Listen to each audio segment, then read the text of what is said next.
Hello and welcome back to an episode of Sparky's Tech Corner. We're here on episode 3 of MechAniTuesdays, and I'm here joined by KillrGruve and Starwind. How's it going, everybody? Hello, Internet.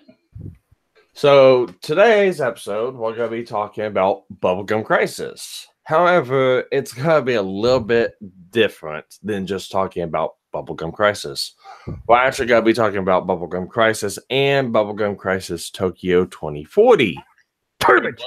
Excuse me. But we're going to be doing it a little bit different style. This is going to be a versus. KillrGruve over here has seen the original Bubblegum Crisis show. I have not, except for just in places. I have seen Bubblegum Crisis Tokyo 2040. KillrGruve has not. Starwind over here hasn't seen any of them.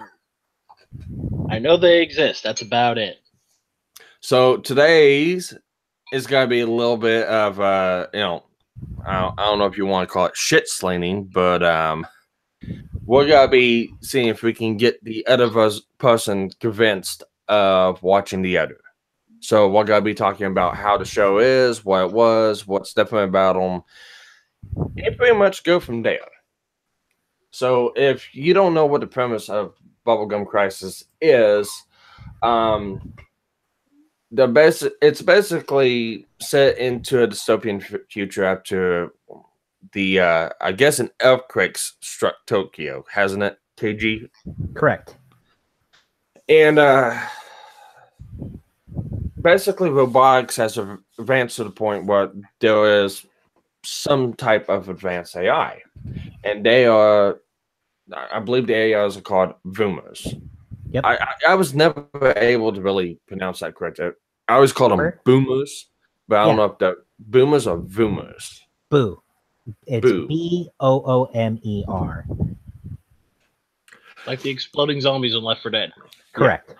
And just like the exploding zombies in Left 4 Dead, these things are prone to going rogue. And cough, cough, going Maverick. Cough, cough. Yeah. Well, I mean, you could compare it to Mega Man X. You really could.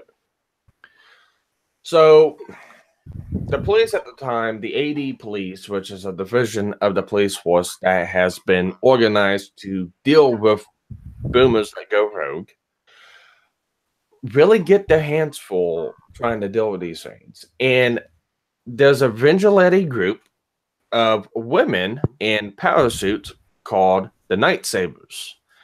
And they'll come in and do what any other vigilante group of females in power suits will do, and they come in and proceed to kick ass. So that's pretty much the premise of the show.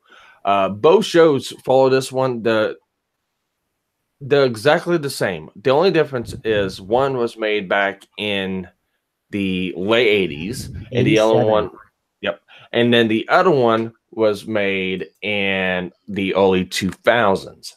It's pretty much the same storyline, same characters, just a different retelling of it. So, we're going to go with OG first, since it came out first. So, KillrGruve, would you like to explain the premise of the first Bubblegum Crisis show? Yeah. Unlike Sparky's favorite, what the original BGC does is it throws you right into the fray. There's no backstory on who these characters are, how did they get together. They're already a team. They already know how to work together, and they're not so much.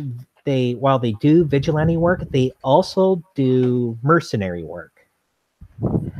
So in one of the shows, they actually got hired by a military group to try and deal with a problem. And so the primary bad guy, other than the boomers, is a mega corporation called Genom, Genom. They're the ones who produce the boomers. And they're also the the best way to describe them is very power hungry, in that not only do they want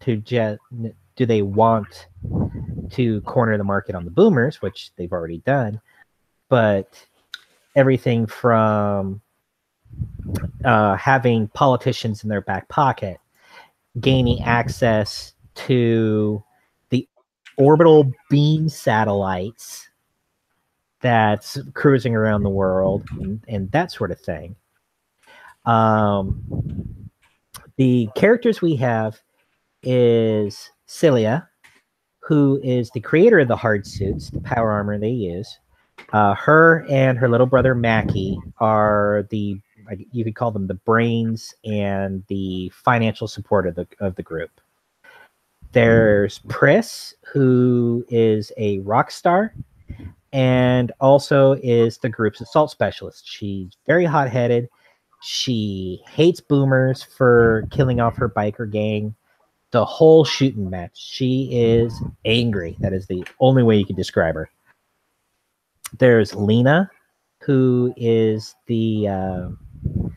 she's the hard to hit. She's an aerobics instructor, gymnast. Later on in Bubblegum Crash, which is a continuation of Crisis, she actually quits being English. She quits doing aerobics and goes into the stock trade.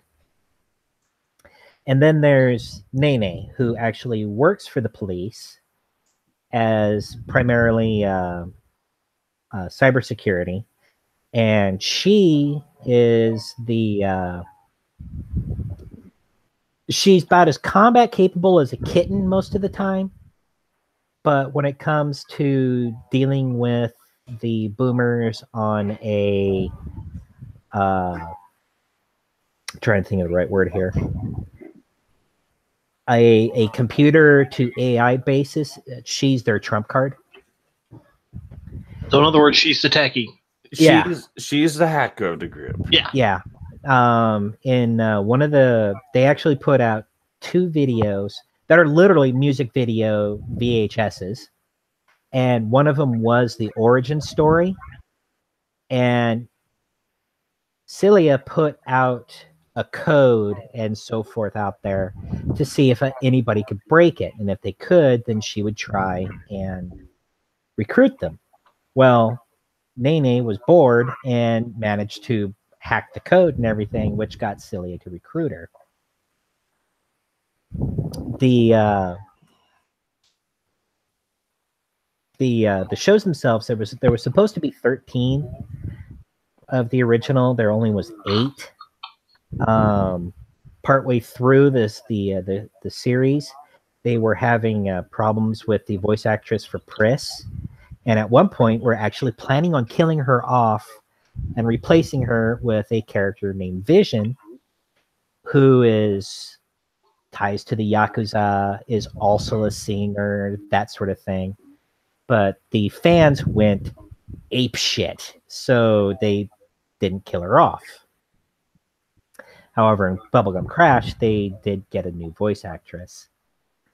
The OVAs as a whole do have ties to each other. There's like 1 or 2 here and there that is more of just kind of a universe building kind of thing. But for the most part, it is what happens in the first OVA does bleed into number 2. Number 2 bleeds into 3. Number 4 is kind of on its own. And, then we also start getting into more of the what does it mean to be human question. In the 5th episode called Moonlight Rambler, they actually deal with basically the serial killer going around draining people of their blood. And it turns out that one of Pris's friends named Sylvie is a sex droid. She is a sex boomer. But what's interesting is the only thing technologically that makes them different than humans is their inability to make blood. That is like the only thing. And so you've got, you know, that little, I guess you could say, cyberpunk trope of what does it mean to be human.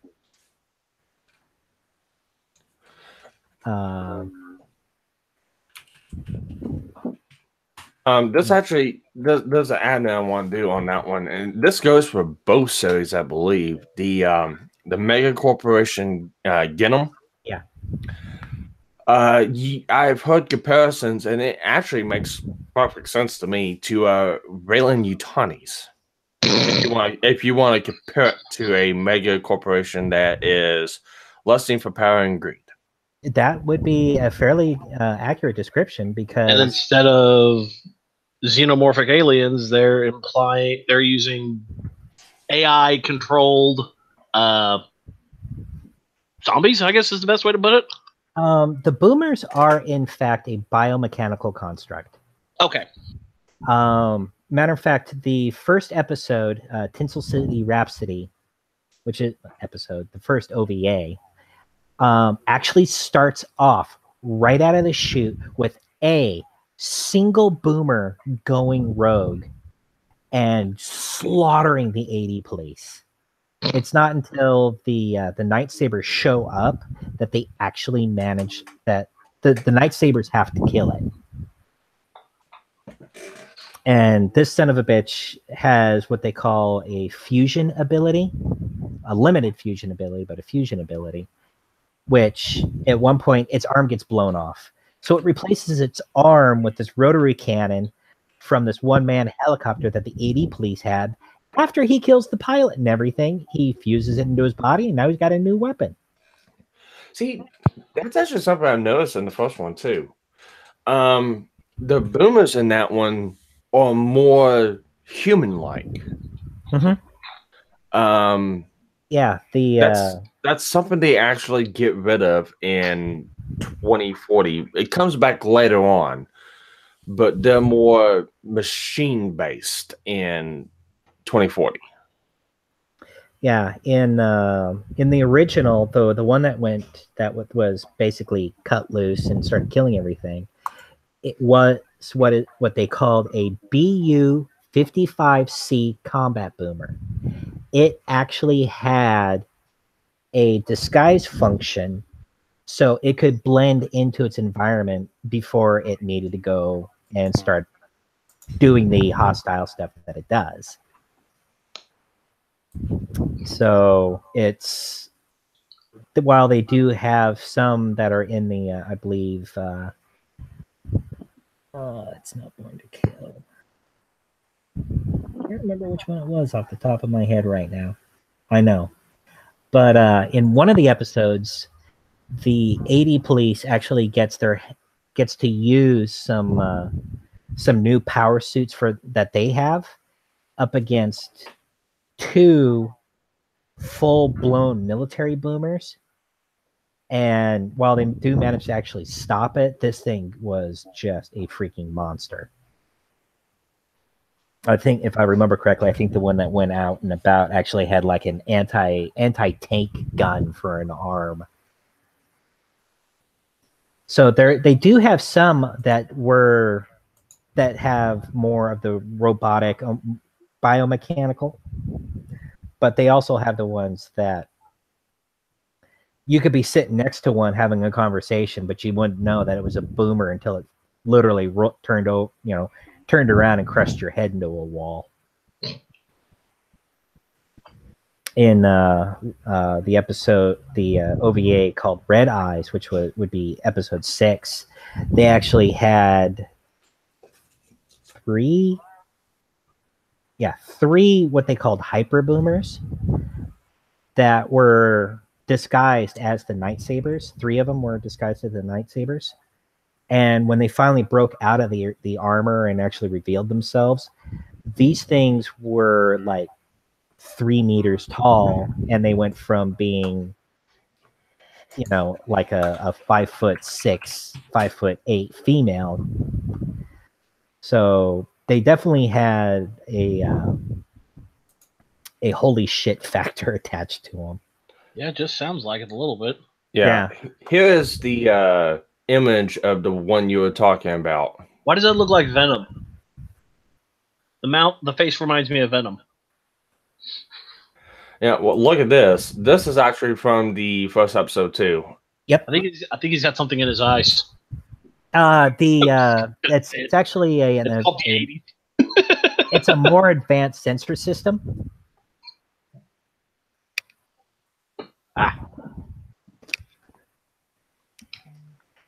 But yeah, the reason why they kind of look the way that they look is because they could look like humans.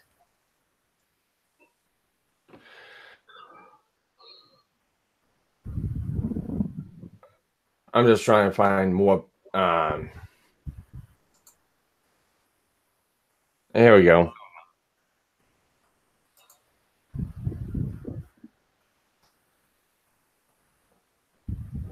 That's a disturbing image right there.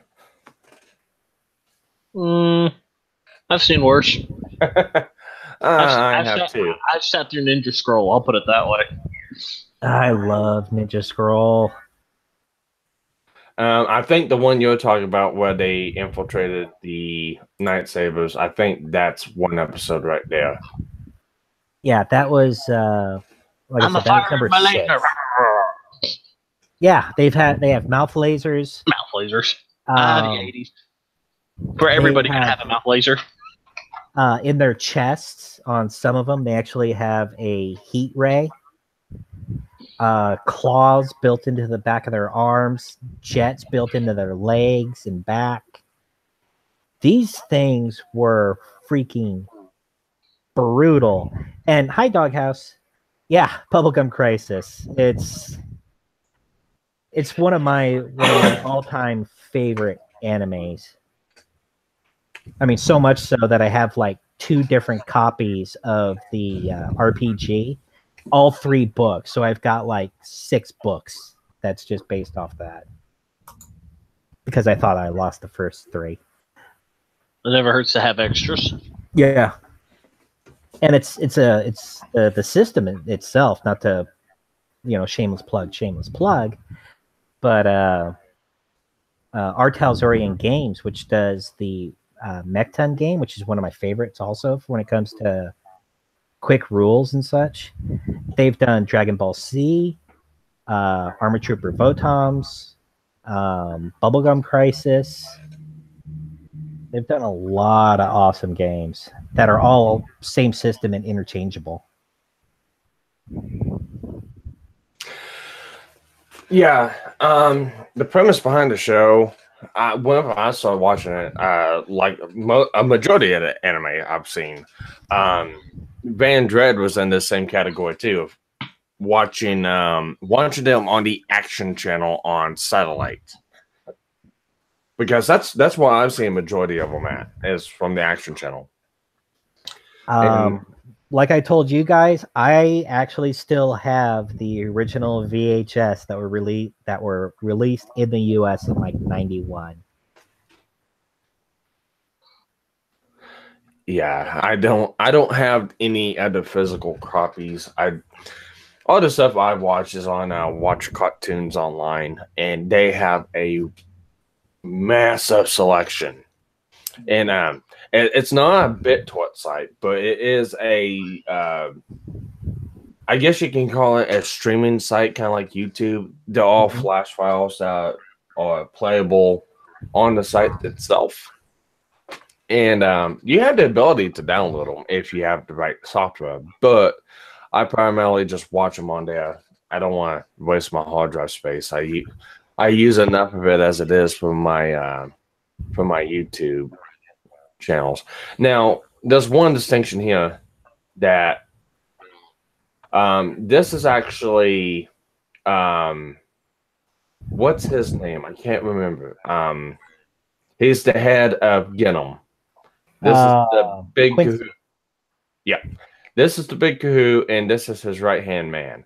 Brian J. Mason. Yeah. And this is actually the Genom Corporation building. It's like a giant pyramid tower type deal. Mm-hmm. And they're not just stationed in Japan. These towers are all over the world.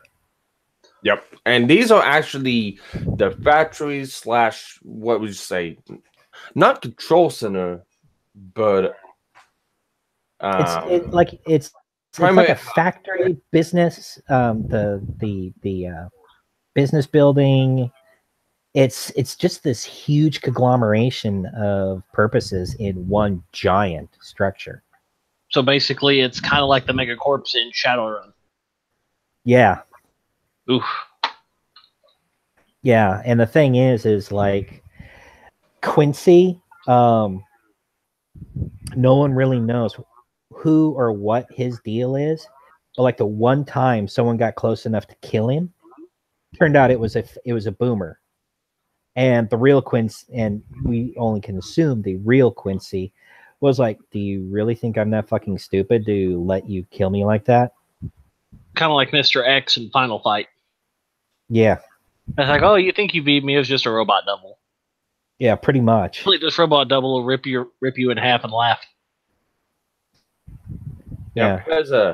Here's another one. I think this is I don't want to say it's the vehicle-based boomer from the show, but I want to say it was a heavy armament one. I think that one is from 2040 because I don't recognize that. It is from 2040. It is duh. Yeah. But yeah, this is actually one from 2040. I believe it was a heavy armaments boomer for military purposes. I'll take your word for it. Yeah. But goggles. But primarily both bases of the show it's the same concept. Mm-hmm. Both shows. So we'll spend a little bit more time talking about 2040 here. Not 2040. OG. God damn. But no, you got a lot of interesting aspects, concepts, and I don't think at any point in time law of robotics get brought up in this show. Not really. Because, I mean, in the end, they're not robots. They're more cyborgs than anything. They're actually considered cyberoids. Yeah. Yeah, that's kind of the interesting thing with the boomers is some of them, like in which one was it? Thinking. Moonlight Rambler, the one with the sexoroid, plural. One of the boomers they deal with it, they call it a Doberman, and this thing you say sick, and the thing goes and it attacks.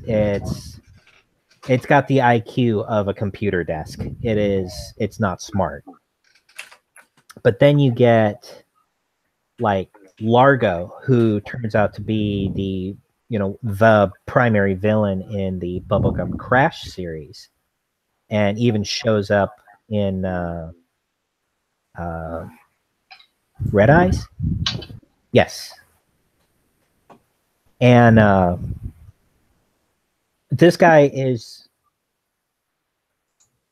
there's possibilities that he may be a copy of Brian J. Mason. That's one thing that, one kind of theory is that Largo actually was just a copy of him. Hence the reason why he believes that boomers should revolt and take over and that sort of thing. Here's the Doberman that you were talking about. Excuse me. He looks as intelligent as a bag of bricks. Yeah, but he's, these things are merciless. Oh, they are freaking. I mean, if you look at the game stats on these things, they're definitely not anything you'd want to go toe to toe with unless you had superior firepower.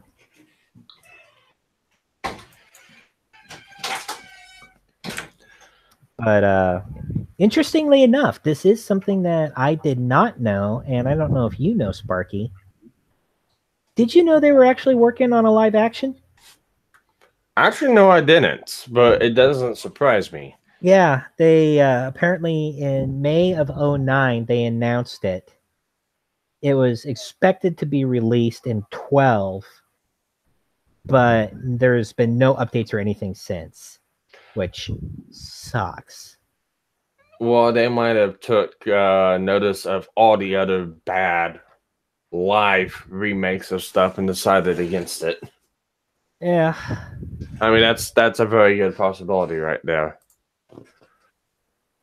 Yeah, I mean, one of the people they had that was going to be they at least supposed to consult with it is Kenichi Sanada, who's one of the guys who's not only involved with the original series, but things like Gunsmith Cats, Writing Bean. I absolutely love this guy's work.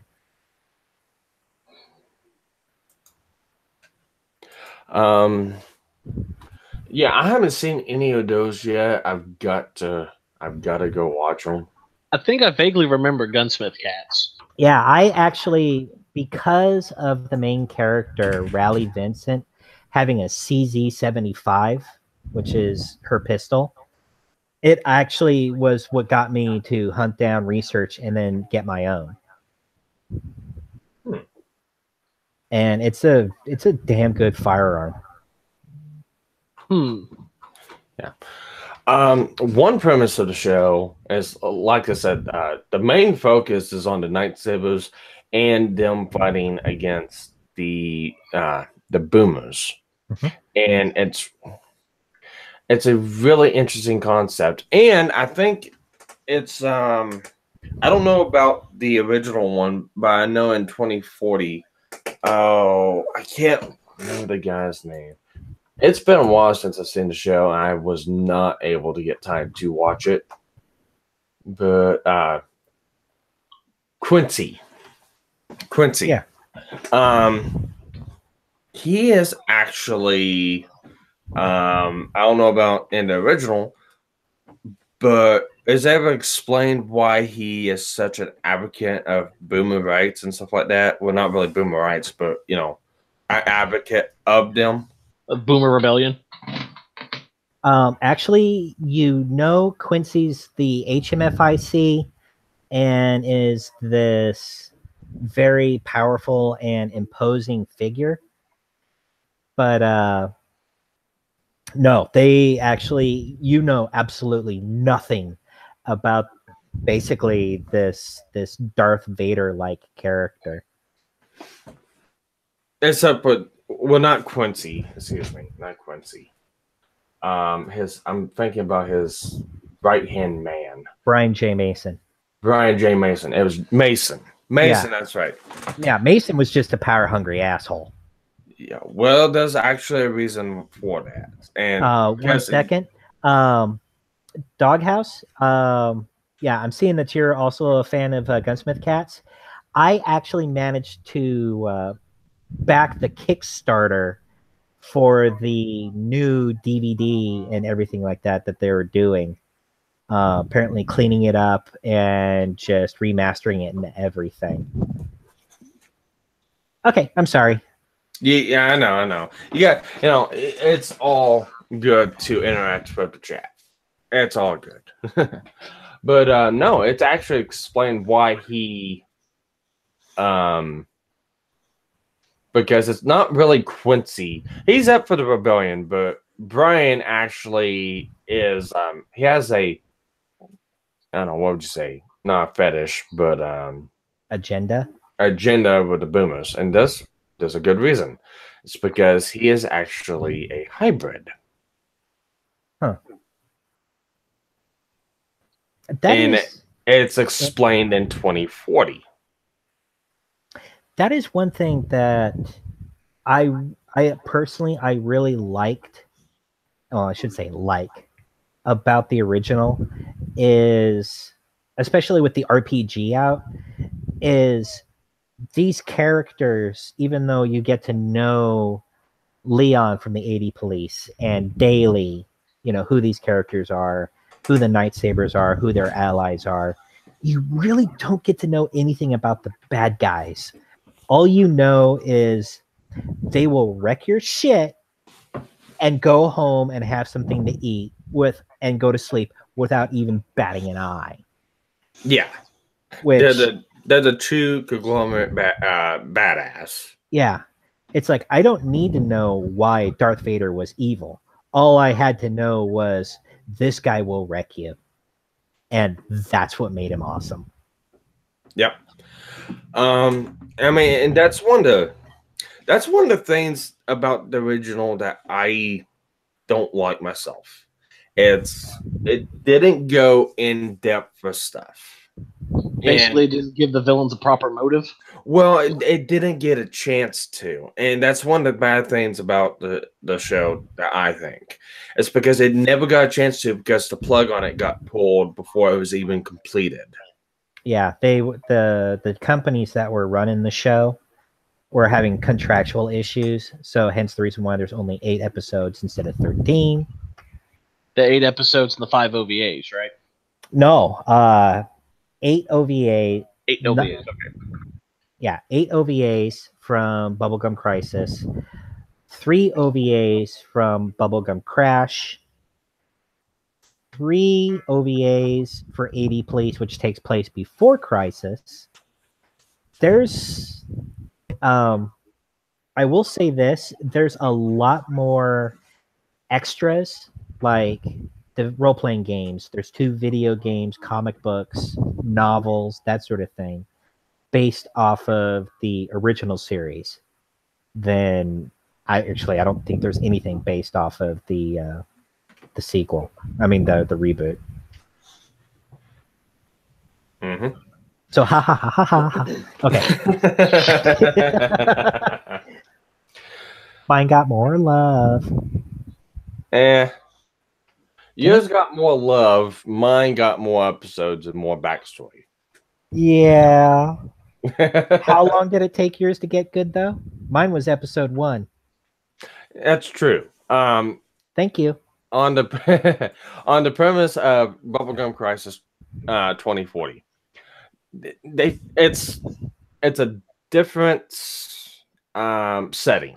It's basically a different telling of the story, and I believe you could put Crash and Bubblegum Crisis into one on this one because they kind of use both aspects of each in it. But the telling of this story in order, if I can pull this one up, would go 80 Police to Protect and Solve, Bubblegum Crisis 2040, and I think those are the orders they would go in. The 80 Police shows can follow both. I would agree with that. But there's got to be some things that don't line up for both either. Yeah. It's like the because I believe it or not, I didn't even know that 80 Police Protect and Serve was a thing. So that's something I'm gonna have to track down and watch. But the original 3 OVAs all followed a rookie Leon as he started learning the ropes on what it meant to be a member of the 80 Police. Yep. For this one, I'm gonna state spoilers right now because I am gonna go through the show unless you guys don't want me to. A wild Cadunt has appeared.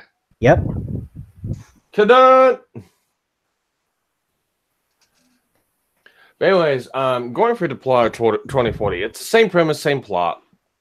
The story takes place in Tokyo, and they use boomers, and they actually call them robots in this one, but boomers is just a type of robot, and they use them for manual labor in it. Again, the mega corporation Genom, they're the ones behind them, they're the ones producing them and making them. And just like in the original, these have a tendency of going rogue. And this one's actually explained on why they go rogue.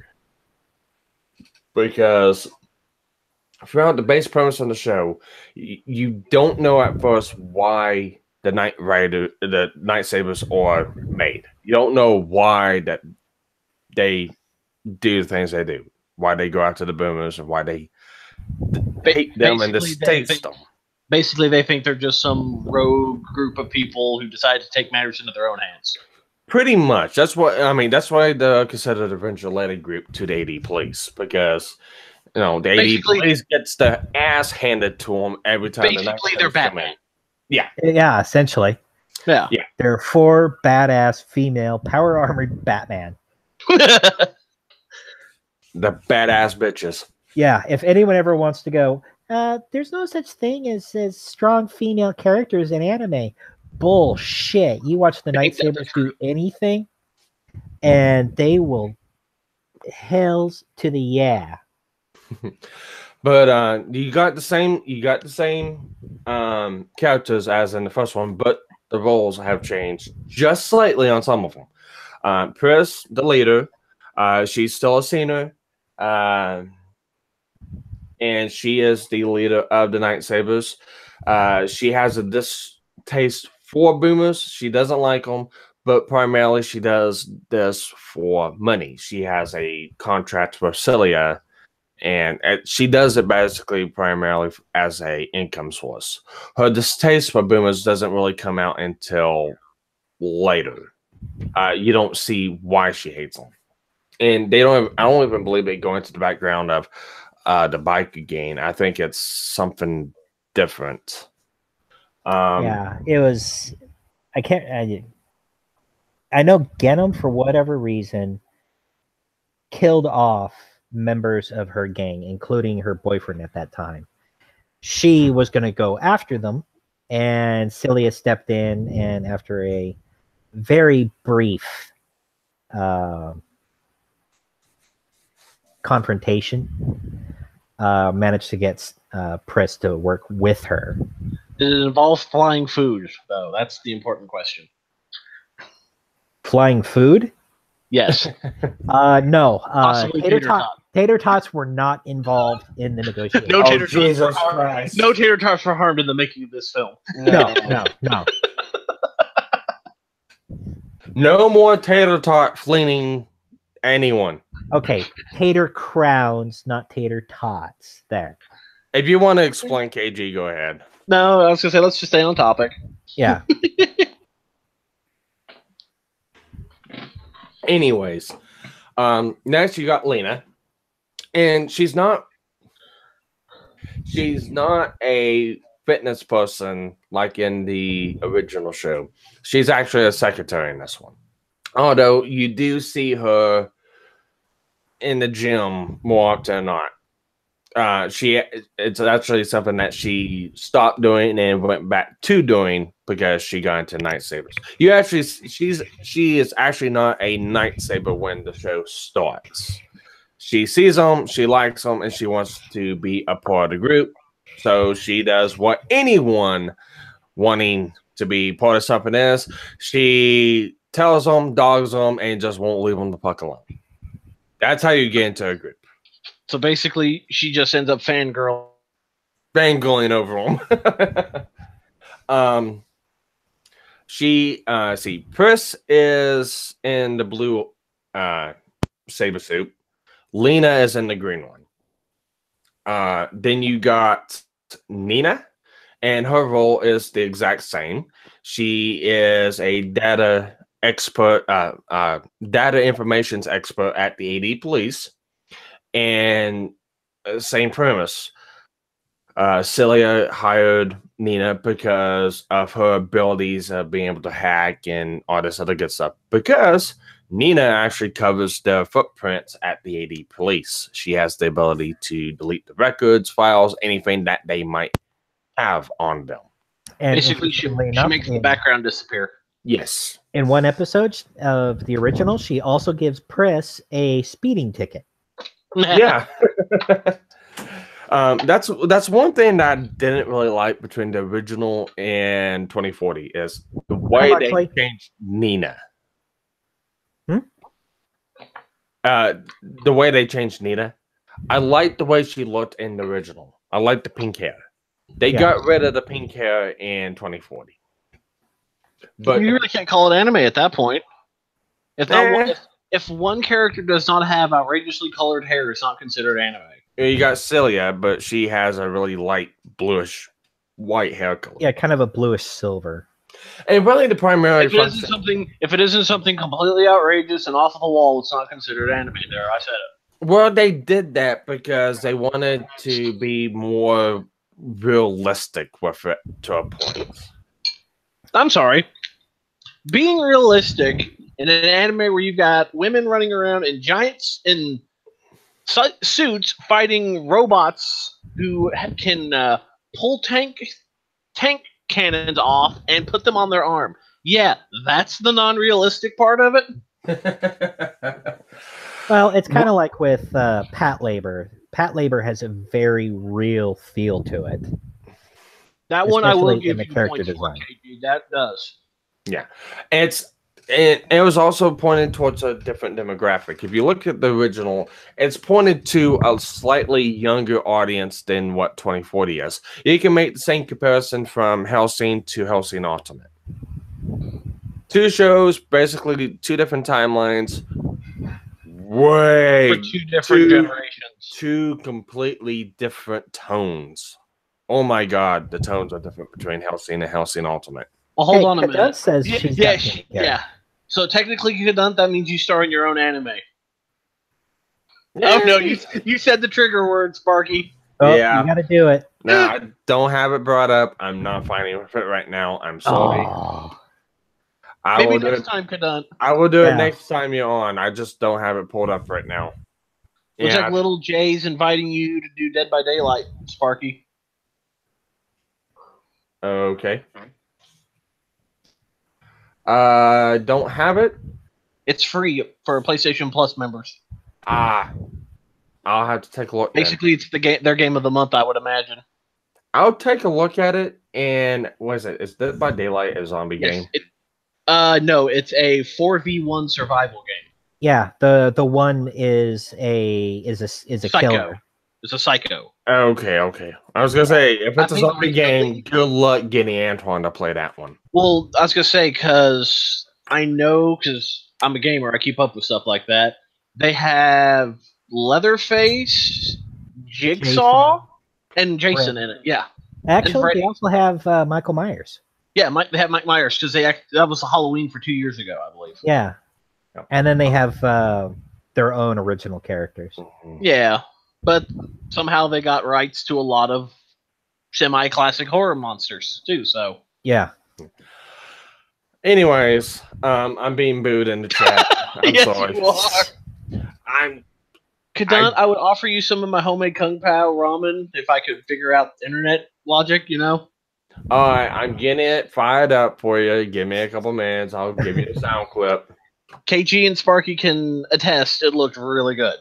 Yeah. Oh yeah. But Ortesk made it from our D&D stream a few weeks ago. He made it, I think, like an hour ago. It's so good. But let me get back to the characters, and then I'll do a soundboard, and we'll continue on. Okay. But Nene is my favorite character on the whole show. I don't know. I just like her personality and her factor into the show. I liked her better in the original than in 2040, but she brings a very different aspect to 2040. And then you have Celia. She is the founder and the boss over the Night Savers. And she is actually deeply connected in this. I'm going to go into spoiler territory now. So if anyone hasn't seen it. Well, I was going to say that's kind of the whole premise of this show anyway. I know. Well, I'm sorry. I remember I got griped at by someone in the chat because I didn't yell spoiler warning, even though I said spoiler warning at the beginning of the stream. So on a different stream. Maybe you need to put the warning thing from our the Mega Man X reveal for spoilers.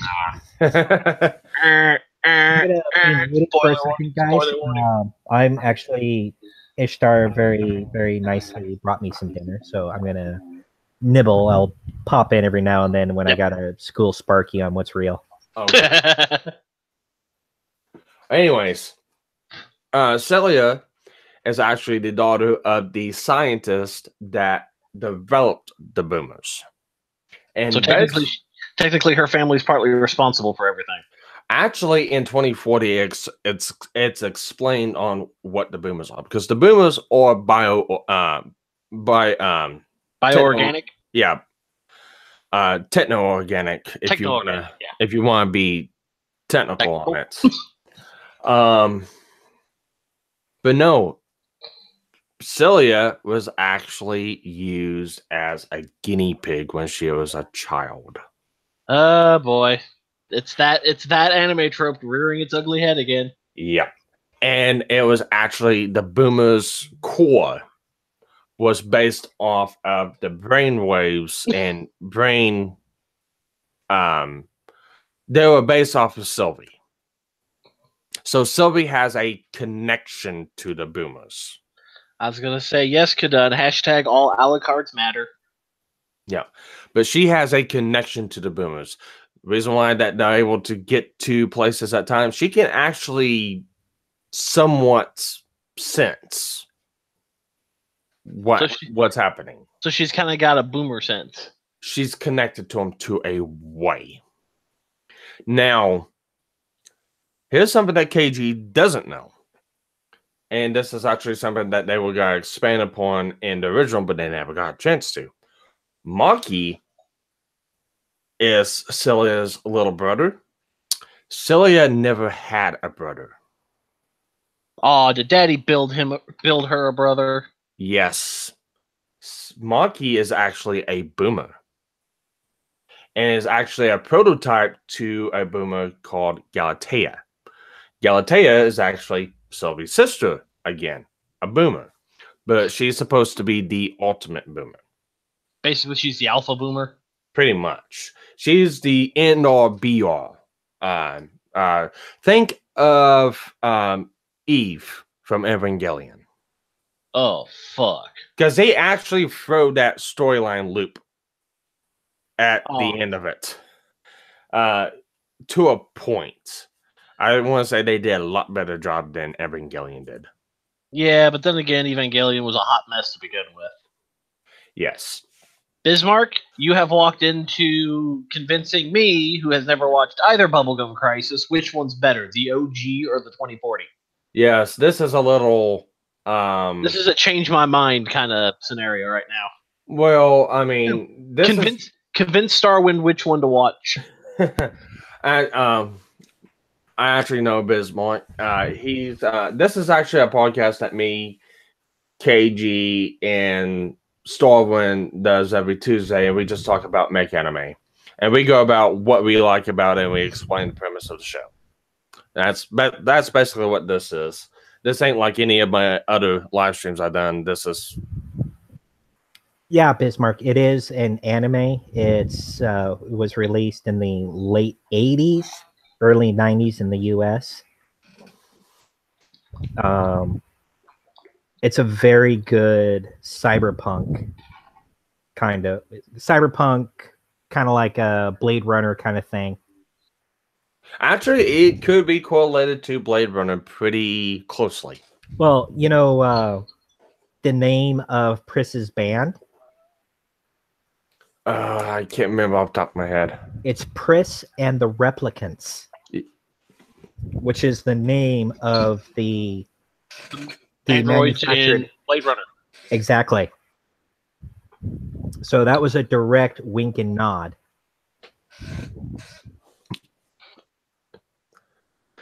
Forget Bubblegum Crisis. Watch Fate. Somebody mute this guy. He's talking trash about BGC. Get rid of it. What the hell? Shun the non-believer. Nah. Exactly. Nah. The streets will flow with the blood of the non-believers and Sparky for liking 2040. Oh, don't do that. Then I'm the one who has to clean it. All right. No, we will talk about Fate, but it doesn't match with Mech Anime. That's actually where the premise of the name of the show comes from. MechAniTuesdays. Mech Anime Tuesdays. But I have watched, I'll say this now, Bismarck, I have watched Fate. It is really good.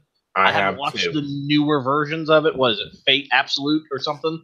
There is like, I think There's 5 like or 6 different. Yeah, I was going to say there's like 5 or 6 different versions, right? Yeah, and it's actually a really good show. It's a really good premise, and I'll agree. It is a good show. Never seen it. However, we're talking about Bubblegum Crisis today.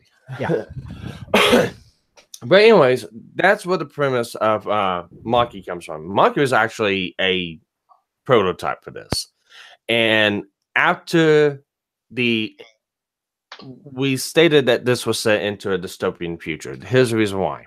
Because Tokyo was ravaged by a mega earthquake that completely split the city apart. And that's both in the original and in this one. And I don't think it was explained in the original what happened, but they explained it in 2040. It was because of Galatea. It's when they made her, she started taking over and causing the boomers to go rogue. She is actually the cause of why they go rogue. And it's basically a drone queen mentality. Is the best way I can explain that one. The boomers are basically drones, and Galatea can be referred to as like the queen. So she's actually controlling them to a point. But Bismarck brings up something. What about Ken Cole?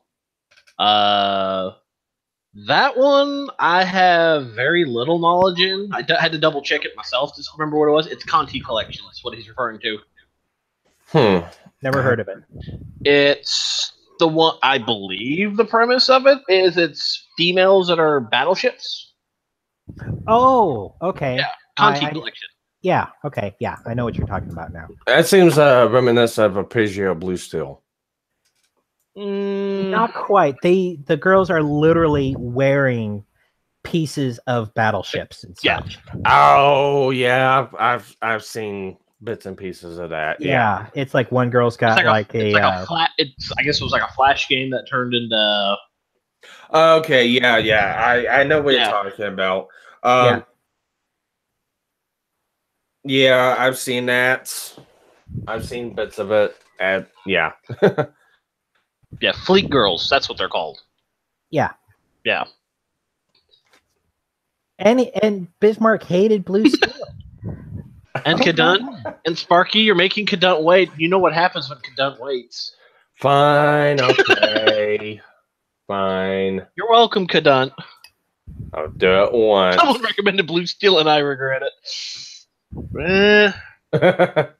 I loved Blue Steel. Somebody recommended me Blue Submarine #9 and I didn't like it. My niece gave me that. Okay, Cadunt, for you, I'll do the releasing control art restriction system. So, you ready, Cadunt? Releasing control art restriction systems. 3, 2, 1. Approval of Situation A recognized. Commencing the Cromwell invocation. Ability restrictions lifted for limited use until the enemy has been rendered silent. Enjoy it, Cadunt. Enjoy it, Cadunt.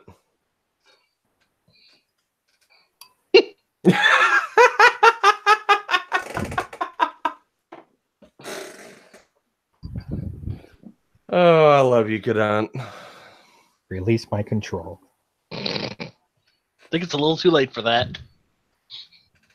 But anyways, that's the basic premise of 2040. it takes a long time to build up to what everything kicks off. But after they go through and Celia is on a vendetta to find her father's lab to destroy Galatea. She knows this from the very start. She doesn't tell the other Nightsabers. So it's the whole reason she built the organization, right? Yes, that is actually the reason why. Is to go after and find Galatea and destroy her. And basically put it into all boomers. Because it has something to do with there's a way that I can explain this that would make perfect sense on why they go rogue, but it's basically they get mind of their own. The Vermins get a mind of their own. They get free will. Yes, and they basically turn. I mean, it's just the premise of AI. It's a very scary premise that they put into this show of it turning and going against humanity. And go ahead. Basically, they go Maverick. If we're gonna put it in game terms, they go Maverick. They go Maverick. They go rogue, and they basically turn and just wreak havoc, destroy, and all that good stuff. Sparky, I'm gonna have to go get a mop because I was gonna say Cadunt's getting yeah. There were casualties. Just put a wet sign up for right now. Caution, force wet. I can't swim. Help. Little J needs help. You need an adult, Little J. But anyways, once they go through and they release Galatea, more of the story, more of the backstory, more of the premise comes out. And I mean, the same as in the original, like Nene and Maki have a thing. In this one, it's Pris and Leon from the AD Police. Celia and Nigel. Nigel is actually an assistant from Celia's dad's laboratory. Nigel's actually the one that made the hard suits. And the hard suits, it's not known what they are at the beginning, but the hard suits are actually boomers themselves. And that's the reason why they always tell you in the show that the hard suit has a really, really short battery life. And it's never explained why. It's just said that they have a short battery life. You only got so long to use it before it goes dead. The premise is it's a control feature that Celia put into it to keep the suits from going rogue, going boomer. And when they go through and they try to find Galatea, the suits do go boomer. And then they actually do lose those suits. And then they have to go through and they actually make new suits, which is completely different from the original ones. So basically, first generation suits get corrupted. They have to build second generation suits to deal with them. Yep. And they actually saw a premise from, how can you say, the T-1000?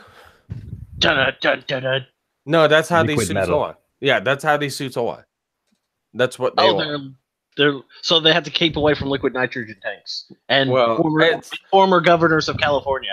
Well, it's not that. It's they have a bulky base feature on it, and it's basically pumped with liquid metal, and they actually use the mines to kind of form it to what they want. And they actually Tony Stark's symbiote suit. Yes. They kind of have to will it to do stuff. Yes, and that's what they actually use that 2 or 3 different times in the show, that they can actually change it up to fit what they need it for. But it's not until like last episodes of the show where they're able to show that off. But anyways, I ended up getting KG with this one. Is they actually have a apocalyptic uprising of the boomers, and basically Tokyo becomes a ghost town, and it becomes a survival game. It becomes like Walking Dead.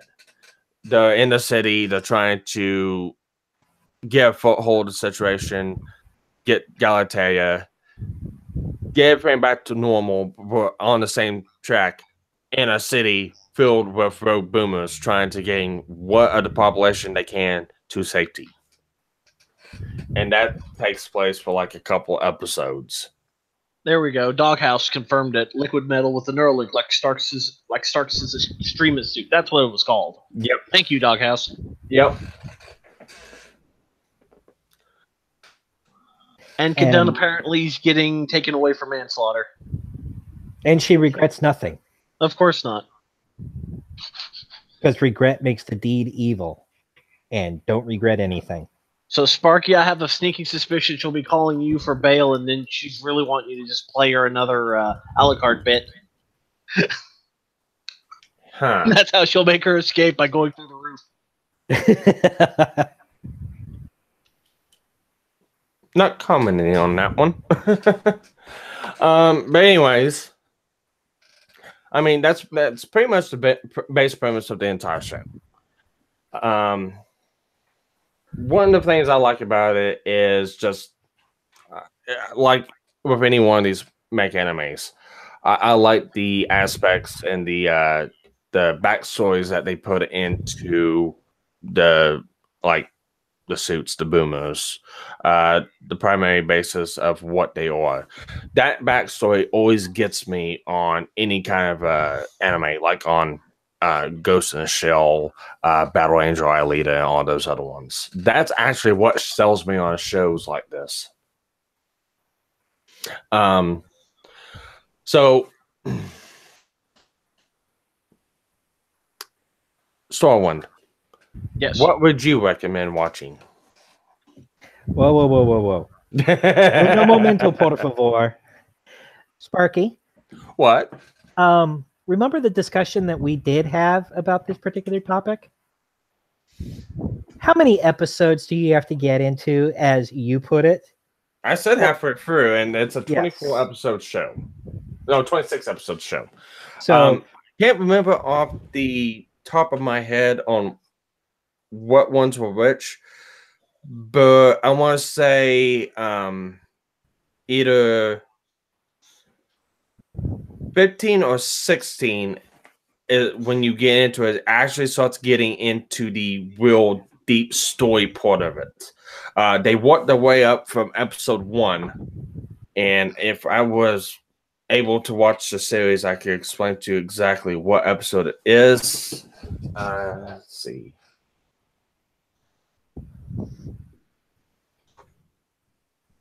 So, Starwind, keep that in mind. You have to be halfway through before shit starts getting good. No, I'm fine, thank you.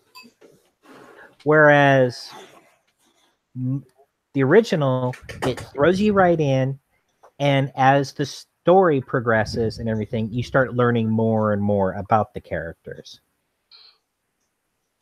So you have Star Wars, aka the original, or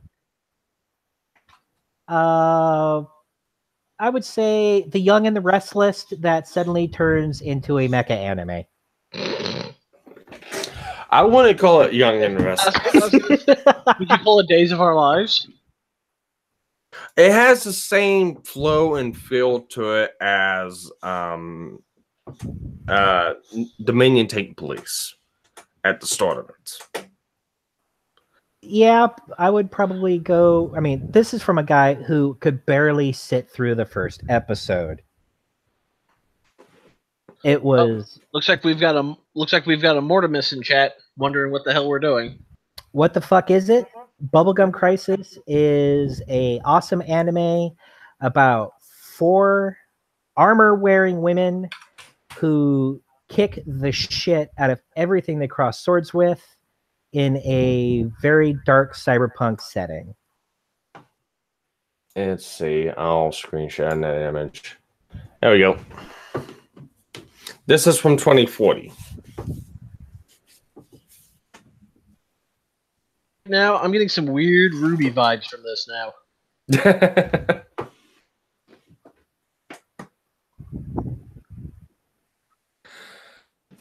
And that's from the more recent? Yes, this is from 2040. That's 2040, and this is the original.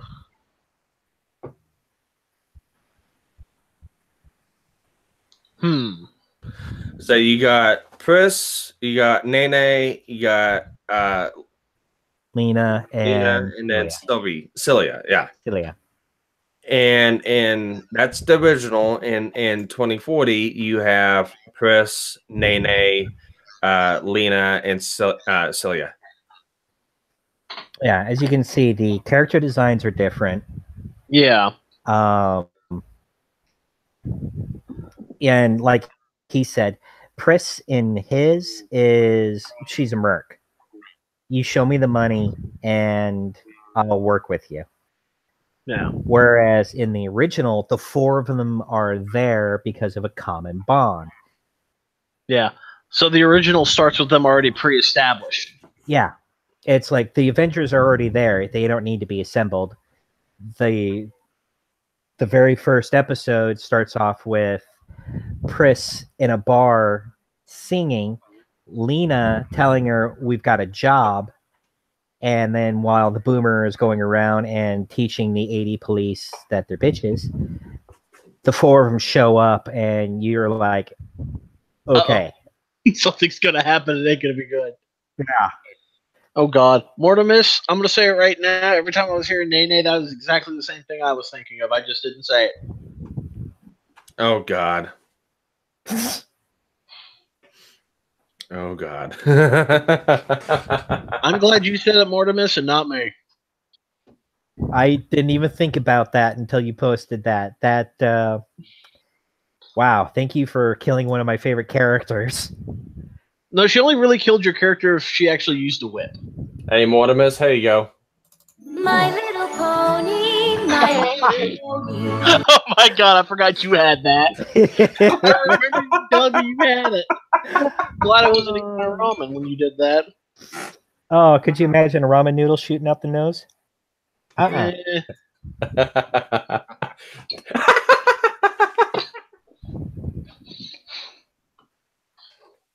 But that's straight up for you, Mox. But one of the other big differences, other than the character designs, is the suits themselves. In the original, the hard suits are just that. They're hard suits. Cilia got a data, can't remember what it was called, basically a synaptic teacher from her father after he died, and downloaded the tech necessary to make the suits, who killed him, and so forth, directly into his daughter's head. Ew, that's kind of a screwed up way of doing it. And that's what that's one of the thing that drives her. So basically, she's a walking will and last testament and blueprints. Exactly. Because this Nigel guy doesn't even exist in this game, in this show, in the original. It's basically a different retelling of it. Yeah. Because, I mean, they go on the same concept as what in the original for Cilia in 2040, but it's just completely different. Yeah, because Cilia is human. She doesn't have this boomer sense. Her little brother is her little brother. Mackie's just not a made little brother. Yeah, he's manufactured little brother, I should say. Yeah. Well, see, and that's the weird thing about it. It's technically he is her brother. So is Galatea. She is her sister. They're I don't know what we say, but like clones. Well, yeah. They were made from Cilia. The boomer technology was made from Cilia's DNA.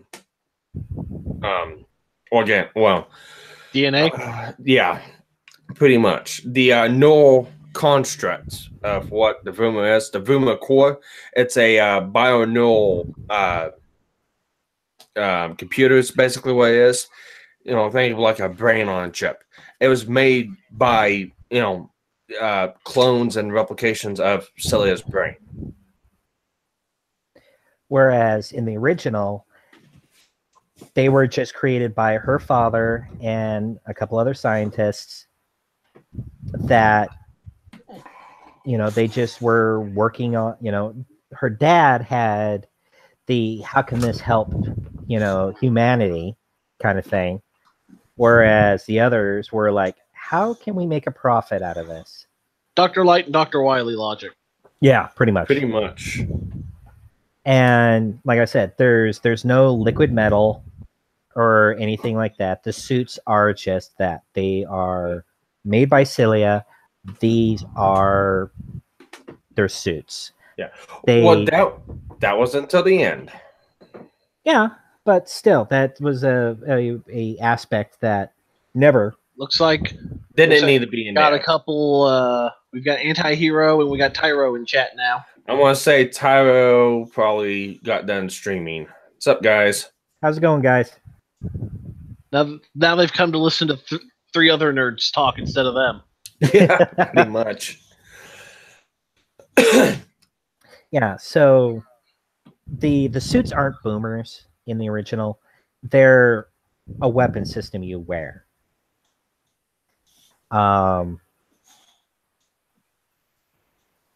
You know, there is no Galatea. I was going to say, for the original suits, could you kind of compare them to the power loader from Aliens? Only just fortified with weaponry? Not really. I would say if you were to remove, what's his name, Jarvis from Iron Man. Oh, okay. Would be more akin to that. Would be more akin to the Iron Man suit. So kind of like the Mark 1. Yeah. No, it's more like the Mark 2 and Mark 3. The Mark 1 was hodgepodge. Yeah. Made together to get out of the moment. But it didn't have AI. That's what I was referring to. Yeah. Yeah, in that aspect, right. Yeah. But they've got, like, Cilia's has not only lasers in the hands, but swords. And hers is very capable of flying. Pris was, like I said in the beginning, she's the assault specialist. She will get in your face. They have hers is I want to say there's her punches, the exploding punches. That was Lena, at least in the original. That was in the original. I thought that was Pris's.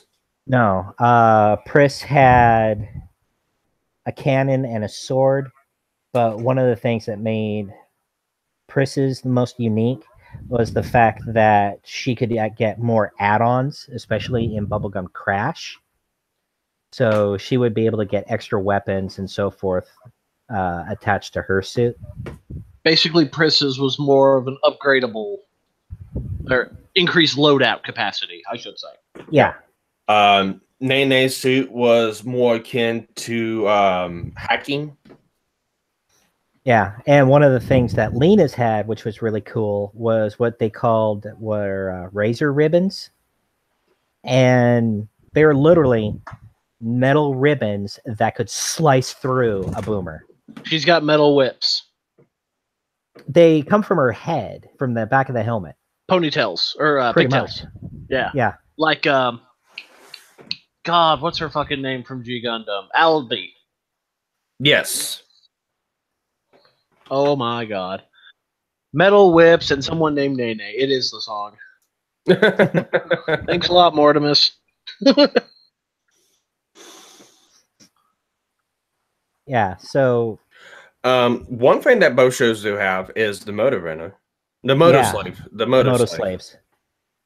The motor slaves are awesome because they are pretty much motorcycles that can either A, turn into robots and have limited AI so they could actually support their rider, or they could wear it like a power armor for their hard suit.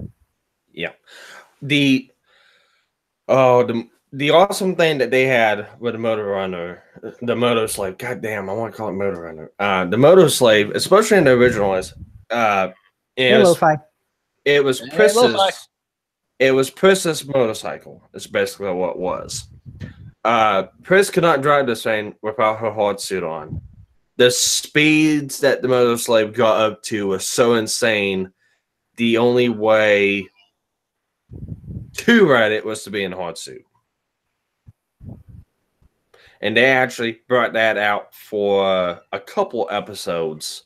In 2040, they brought it out for basically the same episode in the original, going after a vehicle type boomer that fused with some sort of core. Yeah, and it was basically terrorizing the highways. It's the ultimate definition of road rage. Yeah, actually, yeah. The character in that episode was with his girlfriend. A biker gang attacked, and she was traumatized. He was injured, and because they hurt her, he kept reworking this car more and more and more into this death machine. And he would go out there, find biker gangs, and just run them over. And finally, near the end of the episode, like Sparky said, it turned into a boomer basically, and Pris had to stop it.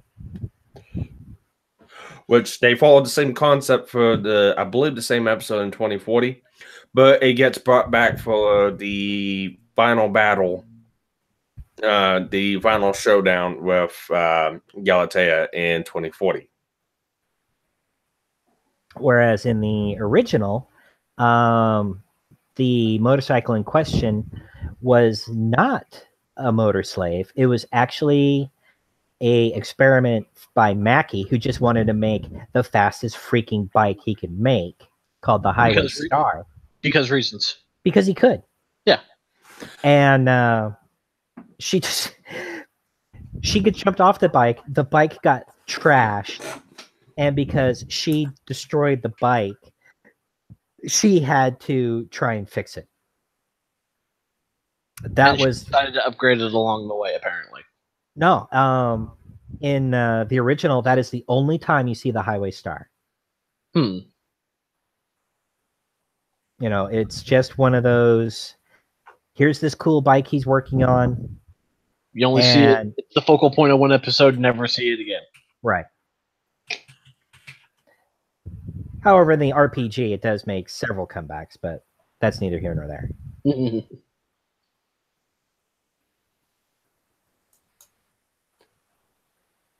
You've got anything else there, Sparky?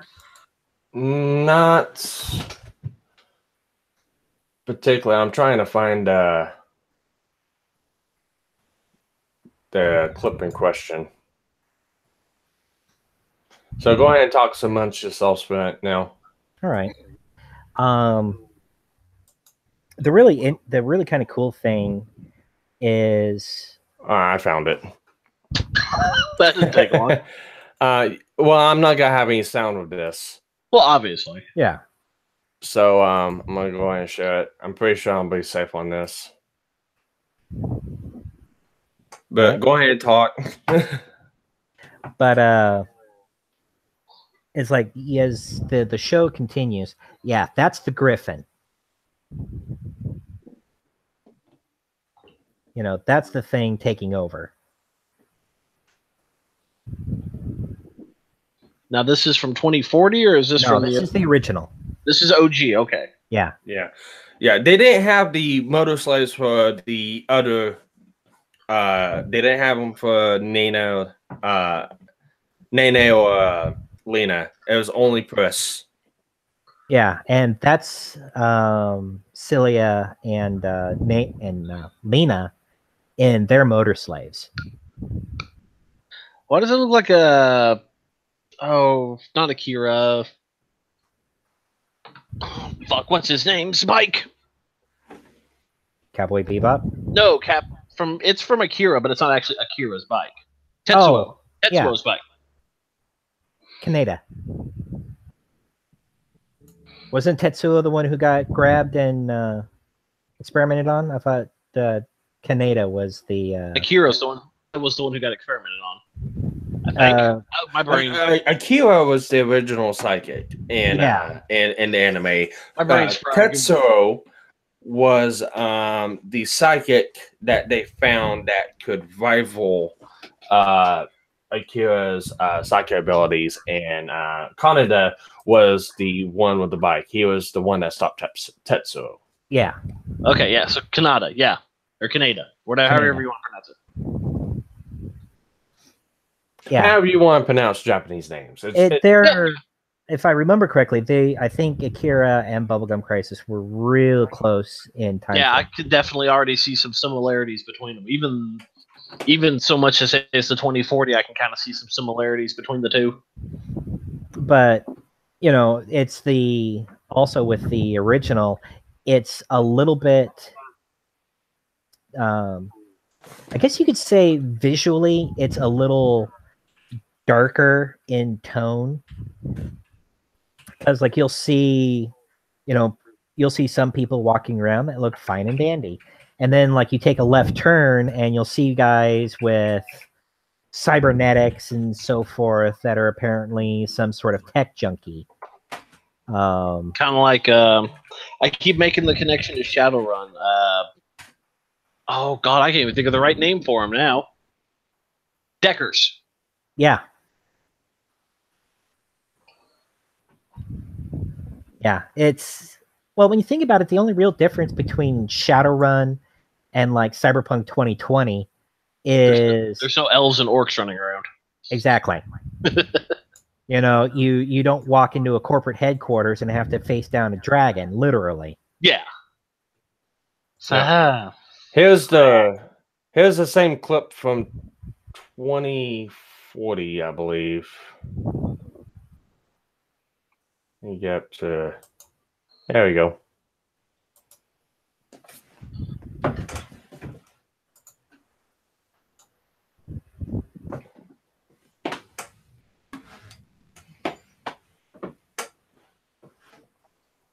Basically, this is essentially the same episode, just in 2040, right? Yes. I'll say right now, the one in 2040 looks a little bit more like Kamen Rider. Yeah, and that's all due to the different art styles and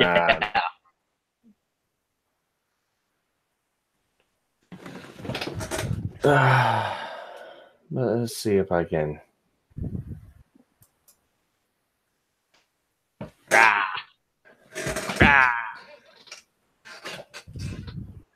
But it's not the same story arc. It's not. I don't think it falls along the same premise as the first one.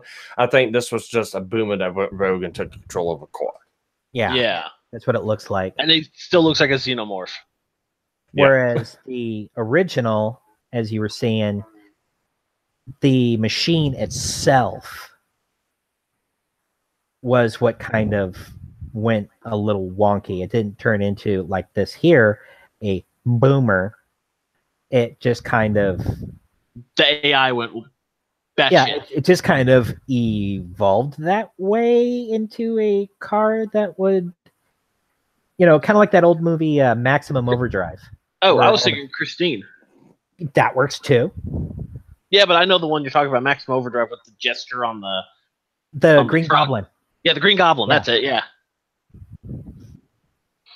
I keep staring at that thing, and I keep thinking xenomorphs from Aliens. Pretty much. that was my first thing I came up to whenever I seen the show to begin with. Yeah, or even a little bit like a Gene Stealer from 40K. Yeah. I was gonna say, oh my god, please don't tell me Tyranids are in this now too. Goddamn Tyranids. No, but in the Gundam game I'm working on, the Tyranids are actually the basis of the invading aliens. Oh, fuck. Yeah, so imagine Gene Stealers the size of a golf. No, thank you. I don't even I don't even want to think of the flying ones. No, thank you. Oh yeah, the gargoyles. I got those too. I even have a Broodlord somewhere, which is... I don't want a gargoyle the size of Big Zam. No, thank you. You can probably... You can probably nope right the fuck along there. Like, nope, nope, nope, nope, nope. Yeah, that's when you just nuke it from orbit. Yeah. Yeah, I was gonna say, to preference that a little bit, I have a friend who did Warhammer 40k really like in depth to it for a while. He had Tyranids. He ran Tyranids. I had a buddy who was that way. He called them the Bumblebees because he painted them all black and yellow. Yeah, Auntie, you're probably right on that. Why would I use Steelers or infantry? It's not because so much they fucked up. That's why. It's not so much that they're actually Tyranids. They're just I'm using the miniatures because I've got a bunch of them as the basis of the aliens. So they're not really gene stealers. But the I've fact already that you're seeing a Tyranid gene stealer on the map is like, I don't know about that. Yeah, and they're all then the gene stealers are almost the same size. Actually, most of 40k is about the same size as the 1/400 Gundams. Yeah. Yeah. So I mean, if you've got a bunch of Warhammer 40k figures lying around, might as well use them for something other than Warhammer, right? Yeah. And this will be the last sidetrack on that topic. On Facebook, I'm actually part of a 1/400 miniatures game Facebook page. And somebody actually took Primaris Marines and through whatever sorts of magic they were able to pull off, actually made these Primaris Marines look like a 78-2, the original Gundam, and ground GMs. Oh, damn. Nice. It was fucking amazing. I'm looking at that going, God, if only I could do that. Yeah. It's the model smashing there. Yeah. And that's always cool. I see a lot of heresy. Yeah. No, I see a lot of people on Twitter do model smashing from different kits from like Gundam and all sorts of different ones, and they make some pretty cool, amazing new style models. Oh yeah. You know, just some of the stuff for the Emperor anti-hero, I assume. Of course, for the Emperor. You know, this is yours truly here actually has a banner for the Crimson Fists on the door to his room. Oh God, I know somebody who'd love to see that. Yeah, I got it off of eBay. The worldwide garage sale. But some of the cool shit you got. Yeah. Anyways, So, back to Bubblegum. I was gonna say back to topic. I'll agree with KG that the original kind of starts you off better in the story. It kind of pulls you in a lot better than what the original does.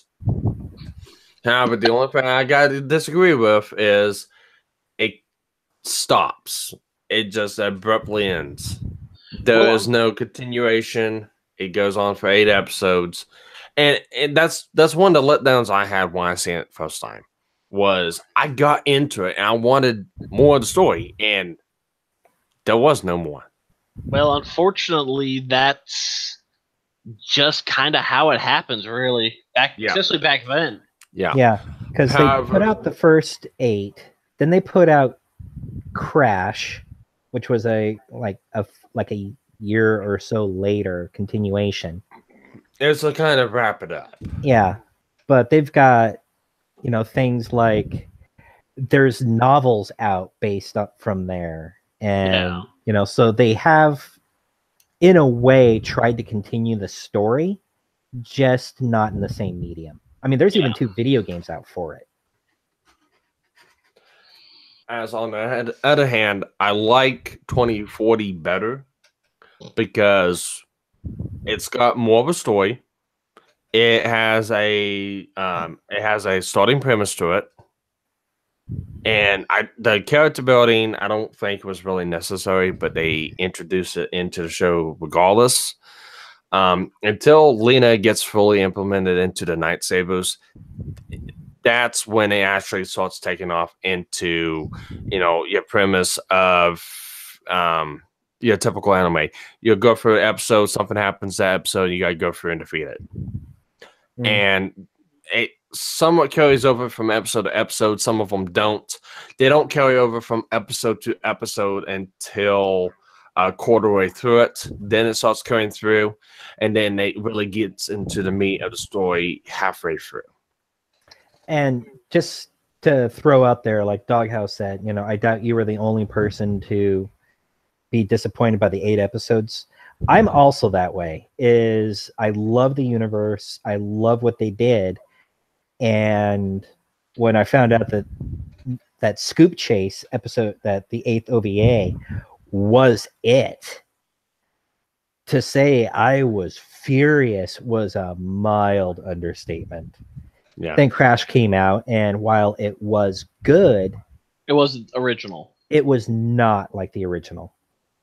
Okay, Anti-hero, it's not that I don't like character building, it's just that the character building in this is more on the lines of fan service than character building. It's from what I saw from the first episode, it was almost more like they were padding than actually getting into the nitty-gritty. Yeah. The first episode, the second episode, it's padding. The third episode, the fourth episode is more or less on character fan service, and then from there it goes on into the action, fan service, and actual starts going into more the premise of the show, because they start you out on the basis of you don't know what anything is, and they walk you through it. And I don't really think it's necessary to have to walk you through everything in the show. That's what kind of turned me off on 2040, is it walks you through it. Looks like you've dodged heresy for the time being, Sparky. Because he mentioned fan service. Oh yeah, that's fan service, especially in the last remaining episodes. I want to say the last 6 episodes of it. And coming through and actually looking at it, it's actually 24 episodes long, not 26. 25 and 26 were not aired. You know, and the thing is with the original is when you actually break it down, there really wasn't much in the way of quote unquote fan service. It was, here's what's going on, death, destruction, carnage. So if you consider that fan service, then yeah, that is straight up death porn. But the characters themselves were Oh my god. We have a... Are you serious? Glenbeard's fucking in here? Really? Man. Oh my god. Oh, Sparky, I did neglect to mention the judge may have had leaked it on his Facebook. Ah.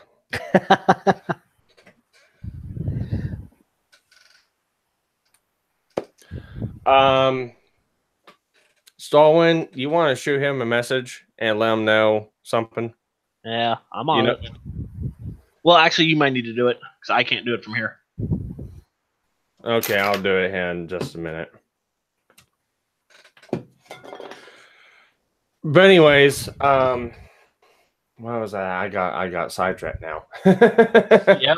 Yep. 26 episodes because 2 of them didn't air.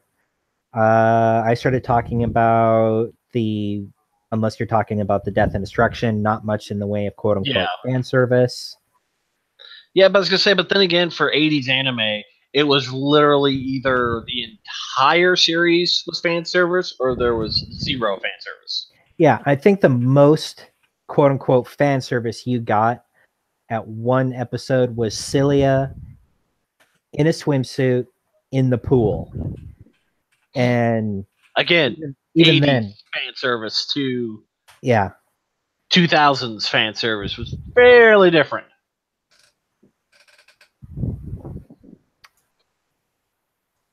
Yeah. Oh no. I was going, but what I was going to go to. We were talking earlier, KG. You were saying that it was 2040. You said looked more clean, as in not. You weren't referring to the art style. You were referring to as how the city looked, because it was taking place during You gotta look at the timelines. The OG Bubblegum Crisis took place in 2032. The Bubblegum Crisis Tokyo 40 took place 2040. There is still That's a safe assumption. Yeah, there is still pieces of the city that you don't get to until later on that's still destroyed. Now, like I said, there's a whole section of Tokyo. They basically built on top of old Tokyo. So they basically just tell me that. Yeah, they kind of. I was gonna say kind of like Midgard in Final Fantasy VII, where they just literally built on top of the old city. No, the best way I can explain it is Neo Hong Kong from G Gundam. Okay. That's the basic way that I can put it. There's the nice part of town, then there's the really, really shitty part of town. Yeah, and when you start off in a show, you don't see that. You see the nice parts of town until later on you get into the, rundown areas. Yeah. Yes.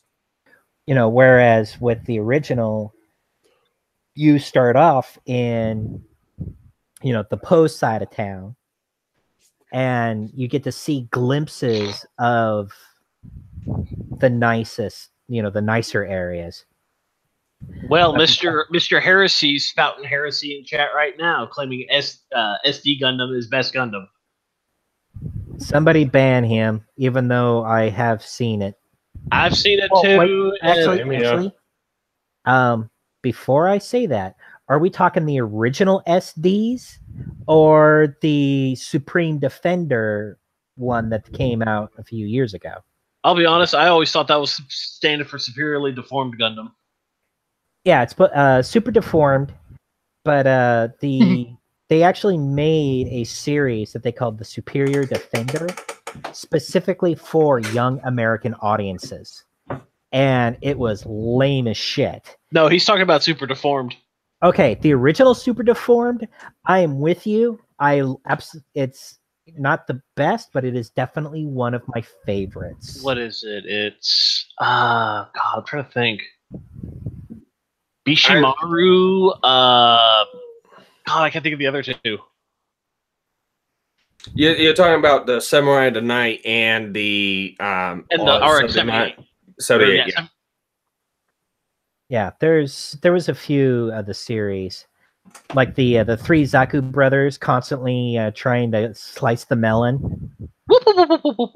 I get the Zaku hour for the win. Yep.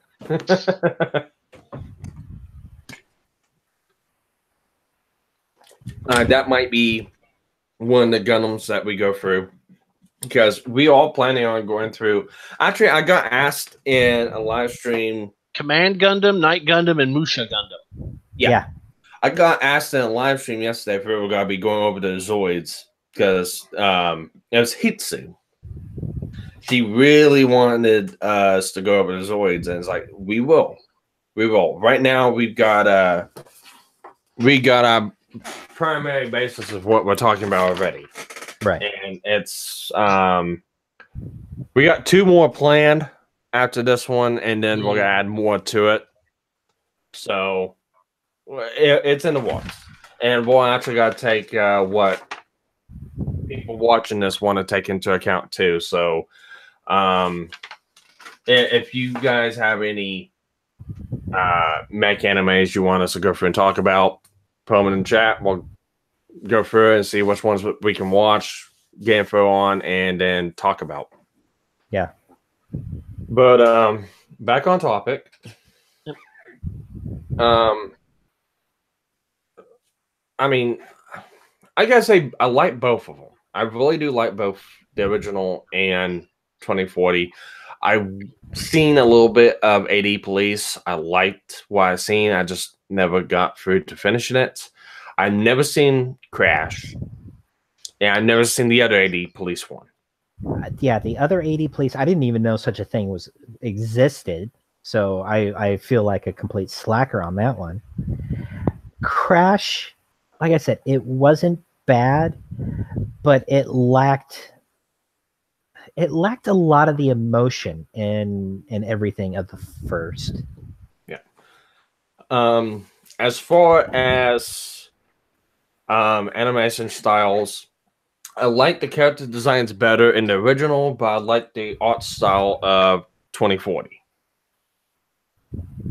I mean, for me, the art style gets me to a point, kind of like with Macross. I can tell you right now, Macross, the original Macross Levels Again and Macross 2 are two of my favorite shows. But if I got to compare the art styles and artwork, Macross Plus takes the cake every time.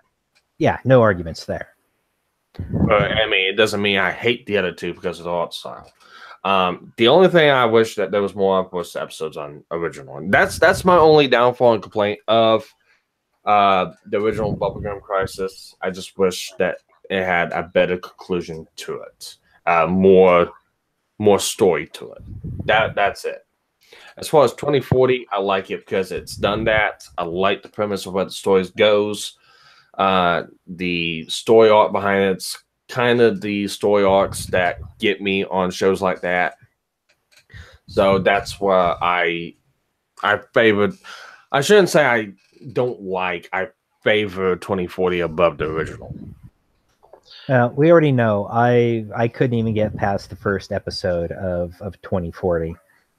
I did not like the character designs. I did not like the way that the chemistry of the characters was, or in some cases, almost lack of chemistry.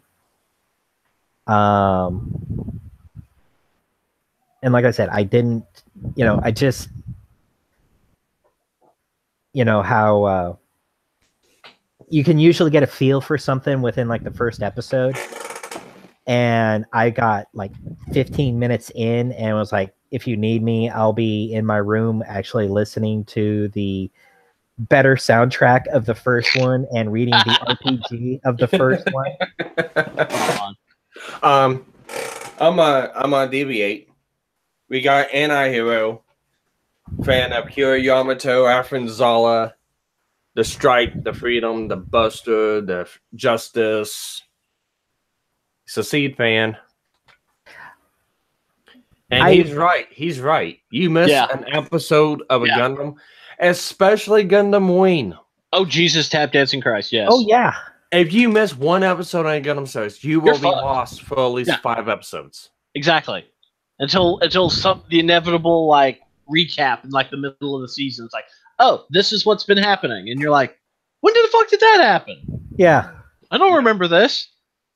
Seed is one of the ones we're gonna be going over, and actually I'll rehash this. When we go over the Gundams, we'll probably gotta do them back to back to back. So we'll probably have 4 or 5 episodes. Well, hell, Sparky, if we do this right, we could basically just have a Gundam month. Yeah, pretty much. And we're not gonna go over it from different types, like Universal Century. You're gonna have the original, the W80, W83. I mean, 8 MS team. Yep. We're not doing that. We're going through the centuries. So when we talk about a Gundam, we're gonna be going Gundam Universal Century, Gundam. After Colony. After Colony series. Cosmic Universal Century, Cosmic Fighters. Yeah. Mobile Fighter. All right, Auntie. Quick question: Death Scythe Hell, or Death Scythe Hell Custom? I gotta say right now, mine's gotta be Hell and Hell Custom. Hell yeah! I like Death Scythe Hell. I like custom on that one. Yeah, I like custom, but it's only in Endless Waltz. Yes. Yeah. The custom's only in Endless Waltz. I like the design. I would like it better if it was implemented in the main show. If I might have to go over the main show, I like the Hell. I know, Auntie, but you gotta ask. I had a buddy who thought Hell Custom was the dumbest thing he ever saw. And actually, he was down and dirty the first one. Yeah, I have the 1/144 and the 1/100 scale Hell Customs. The bat wings are just badass. Oh yeah, yeah. Anti-Hero, when we're done with this, I'll send you a link. You're gonna be blown away when we talk to you. If you're going off of models. Oh God. We'll save that for a different topic. Yeah. But let's go ahead and finish this out. We really can't rehash any more of the premise of the story. Yeah. So we already agreed that we're gonna let Starwind be the judge of this. Yep. And people in the chat, you can be a judge too. Which version of the Bubblegum series would you want to watch? The original or 2040? I'm going to let the chat go first before I make my ruling. Dun dun dun. I need Jeopardy music. Yeah, I know. I was like, where's Jeopardy? Where's the Jeopardy tunes when we need it? Okay, Loki says not 2040. So that's OG. Yeah. So that's one tick in my box. Yep.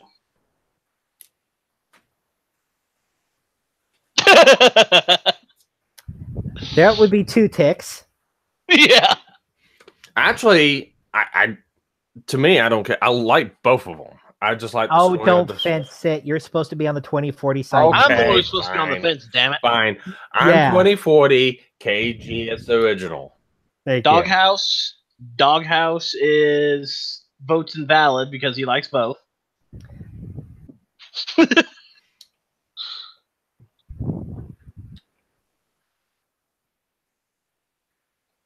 Mad Metal Man is flirting with everybody in chat.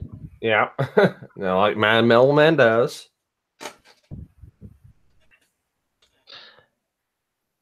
I think that's all we got. Yeah, the chat. So we got 2 for me, 1 for both. Yeah. And all right, it's all about you there, Starwind. Yep. Well, I mean, I'll be honest. Both of you made halfway decent cases about it, especially seeing a little bit of the clips. Because, like I said, I've seen like next to nothing of either. Honestly, if for not having a time crunch on everything, I probably would watch the original 8-episode run. But I mean, if I could dedicate an entire day to watching something, I may watch the 2040. Because either way, it sounds like it's going to be a halfway decent experience. Hey, Sparky. Hey, what? Suck it.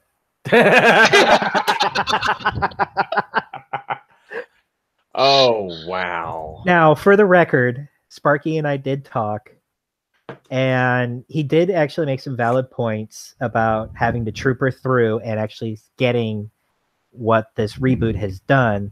So I do plan on watching 2040 simply because Sparky did make some good points on,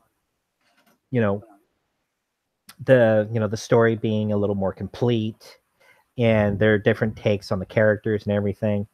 So yeah. I am going to watch it. I may have to have scotch next to me, but I am going to watch it. Just don't have any potato crowns next to you, or get hit. It's going to be that bit from Family Guy where Peter gets punched through the internet, and you're going to get a tater crown in your head, and Rush is going to go over. Ooh, that's mine. Oh. Auntie goes, I'm not watching either of them. I have a girlfriend. I got a wife, Auntie, so... I have a girlfriend, too, that watches them with me. Yeah, exactly. All right. My first wife and I used to watch the shit out of this. Come on. It's called Get a Better Excuse. Yeah. Oh, God. All right, Metal. Take care. So, I guess I can suck it. And honestly, you really can't blame the original Bubblegum Crisis itself for being only 8 episodes. Yeah, I mean, that's something that they couldn't help. Yeah, exactly. It really is. That's like blaming season 1 of Fooly Cooley for only having 6 episodes. Well, and that's like, you can't blame Mega Man Legends for only being 2 games and leaving exactly. off of a fucking cliffhanger. Exactly. They couldn't tell the story they wanted to, unfortunately, and they attempted it with 2040. I mean, when you think about it, things like Firefly, fit that similar mold. It wasn't that it wasn't good or anything. It's just execs didn't want the low ratings. Or in this case, you know, just general shit happened. Yeah. Fuck you, anti-hero. Fuck you, anti-hero.